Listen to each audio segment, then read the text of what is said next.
ይስጥልኝ። አመሰግናለሁ። ያው እንዳላችሁት ብዙዎቹ ከመልሳችሁም ከአንዳንድ ጥያቄዎችን የተሰጡትን ምላሾች አንዳንድ ጥያቄዎችን አስጥለውኛል። ያው አጀንዳ የሚለውን ነገር ልጅዋለሁ። ከዛ በተረፈ አንዳንድ ነገር ላይ እዚሁ ለውይይቱ የሚጠቅም ነገር ነው የምለው። አንዳንድ ሰዎች ያው አንድ ልጅ በዚህ ጋር ቅድም ተቃውሞ ለምን ሰፊ መቻቻ ላይ ነው ማለት ለምሳሌ እርሶ 6 ቋንቋ ይናገራሉ። እንዴት አንድ ቋንቋ መስማት ያልቻለ? ይሄ ማስተካከል አለበት። ሌላው ምንድነው ከተወቋቸው ጥያቄዎች ባሻገር ከምክክሩ ፍትህ አይቀርም ነው አንድ። ሁለተኛ የኢትዮጵያ ሀገራዊ ምክክር የሚል ከሆነ እንደ ኢትዮጵያ ከሆነ ከዚህ ህዝብ ቁጥር በላይ በውጭ የጮኸ ኢትዮጵያ ናቸው። ስለ እነሱ ስለምን አትናገሩ? እነሱን ስለምን አታሳትፉ? ሌላው ስለ ጦርነቱ ይህን ምክክር ብላችሁ ስለምታስቡት ነገር ልጠይቀው ነገር በትግራይ የደረሰውን ሀገራዊ ኪሳራና የመሰረተ ልማት ውድመት ታውቃላችሁ። ያ ሳይካካት ወደ አማራ ክልል ተስቦ የገባው ጦርነት ምን አይነት ውድመት እንዳደረሰ ለእናንተ የሚጠፋው ነው አይደለም? ይህ ጥያቄ ታቀርብላችሁ። ከዛ ውጭ ኮሚሽነሯ በ265 ወረዳዎች ሄደን ተነጋግረናል አሉ። እንዴት ነው በ265 ወረዳዎች ጦርነቱ ፕላኔት ላይ ነው የሚካሄደው?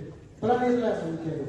በዚህ አጋጣሚ በሀገሪቱ እየተካሄደ ባለው ውጊያ በአሁኑ ሰዓት ትናንትና ይላቸዋል በጋሸና የአማራ ፋኖ ለኢንተርናሽናል ሬድ ክሮስ ቁስለኞችን ሲያስረክብ የተማረኩትን ሲመግብ ቺስሙ አይገርመኝ። ለምን የጦር ሳንበሮች አሉ፣ የዝንጀሮ ጋለሞታዎች አሉ፣ የጅብ አማካሪ ነው። ልክ ነው። የዱራ ላይ ተመካክሮ በሚኖርበት ሰዓት በጣም እናሳፍት ነው። ስለዚህ እኔ የአማራ ማህበር በበርሚንጋም ሊቃውን በሚል ፍጹም ይባላል ስቶፕ አማራ ጄኖሳይድ፣ ስቶፕ አማራ ጄኖሳይድ፣ ስቶፕ አማራ ጄኖሳይድ። አብይ አህመድ is a criminal. አብይ አህመድ is a criminal. ስቶፕ አማራ ጄኖሳይድ፣ ስቶፕ አማራ ጄኖሳይድ።